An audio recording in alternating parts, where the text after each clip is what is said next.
Salam saudara yang dikasih Tuhan. Jumpa kembali dalam renungan singkat firman Tuhan. Saat ini saya membagikan kebenaran firman Tuhan yang terambil dari Galatia 5 ayat 17. Sebab keinginan daging berlawanan dengan keinginan roh, dan keinginan roh berlawanan dengan keinginan daging. Karena keduanya bertentangan, sehingga kamu setiap kali tidak melakukan apa yang kamu kehendaki. Tema firman Tuhan saat ini yaitu menang atas keinginan daging. Ya, setiap orang yang sudah lahir baru menghadapi dua kuasa di dalam dirinya, yaitu keinginan roh dan keinginan daging. Yang tadi dikatakan keduanya berlawanan, bertolak belakang. Sebagian orang percaya beranggapan bahwa ketika mereka lahir baru, mereka menganggap bahwa manusia lama mereka akan mati. Padahal Tuhan tidak menyingkirkan manusia lama di dalam kehidupan kita selama kita ada di dunia ini. Tetapi satu hal yang indah adalah ketika seorang percaya kepada Kristus, lahir baru, maka di dalam dirinya ada keinginan daging dan tetapi ada juga keinginan roh, di mana Roh Kudus berdiam di dalam diri kita. Nah, beda dengan orang yang belum menerima Yesus, yang ada di dalam dirinya hanyalah sifat kedagingan, sifat berdosa. Nah, apa itu keinginan daging? Keinginan daging adalah sifat manusia yang ingin hidup jauh daripada Allah. Sifat manusia yang berdosa, yang tidak mau mengenal Allah, tidak mau taat kepada Allah. Ketika seseorang dikuasai oleh keinginan daging, maka dia seperti pabrik. Hidupnya seperti pabrik yang menghasilkan banyak barang. Nah, begitu juga dengan kehidupan seseorang yang dikuasai oleh keinginan daging, tabiat berdosa, maka dia akan menghasilkan dosa dan melahirkan dosa yang berikutnya. Kita membaca di dalam ayat yang ke-19 sampai 21. Perbuatan daging telah nyata, yaitu percabulan, kecemaran, hawa nafsu, penyembahan berhala, sihir, perseteruan, perselisihan, iri hati, amarah, kepentingan diri sendiri, percideraan, roh pemecah, kedengkian, kemabukan, pesta pora, dan sebagainya. Terhadap semuanya itu kuperingatkan kamu, seperti yang telah kubuat dahulu, bahwa barang siapa melakukan hal yang demikian, dia tidak akan mendapat bagian dalam kerajaan Allah. Itulah contoh-contoh dari perbuatan daging.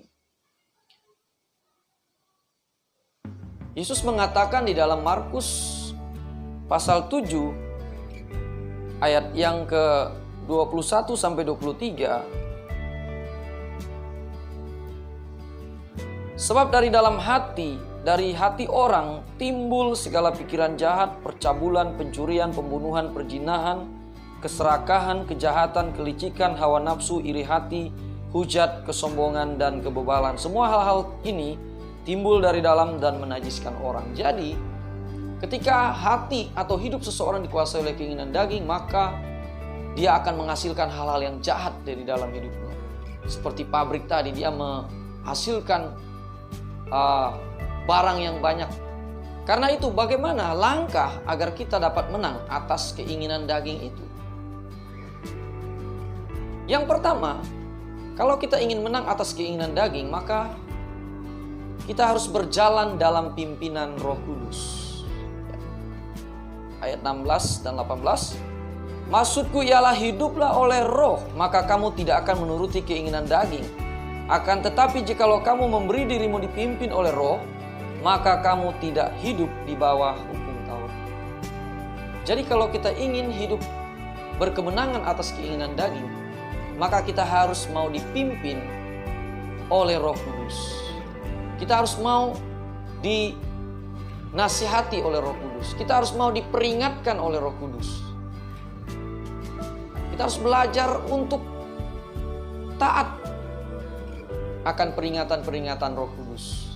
Roh Kudus itu adalah Allah. Dia bukan hanya kuasa, dia bukan hanya pengaruh. Dia bukan hanya alat atau benda, tetapi dia adalah satu pribadi. Nah, ketika kita memberi diri kita dipimpin oleh pribadi Roh Kudus, maka apa yang terjadi? Roh Kudus akan memberikan kita kekuatan untuk menjauhkan diri dari keinginan daging. Yang kedua, Roh Kudus akan memproduksi karakter Kristus. Apa yang disebut dalam ayat 22-23, tetapi buah roh ialah kasih, sukacita, damai sejahtera, kesabaran, kemurahan, kebaikan, kesetiaan, kelemah lembutan, penguasaan diri. Tidak ada hukum yang menentang hal-hal itu. Jadi, ketika kita dipimpin oleh Roh Kudus, maka Roh Kudus akan menghasilkan buah roh, menghasilkan karakter Kristus. Kalau tadi kita hidup menurut daging, maka menghasilkan dosa. Berbagai macam tadi disebutkan.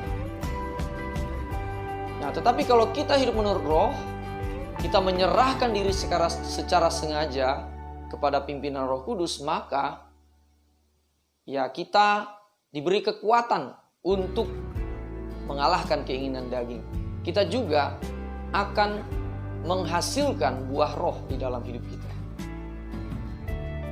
Dan tadi dikatakan tidak ada hukum yang menentang hal itu. Artinya Tuhan senang ketika kita bertumbuh di dalam karakter Kristus. Yang kedua, bagaimana supaya kita menang atas keinginan daging?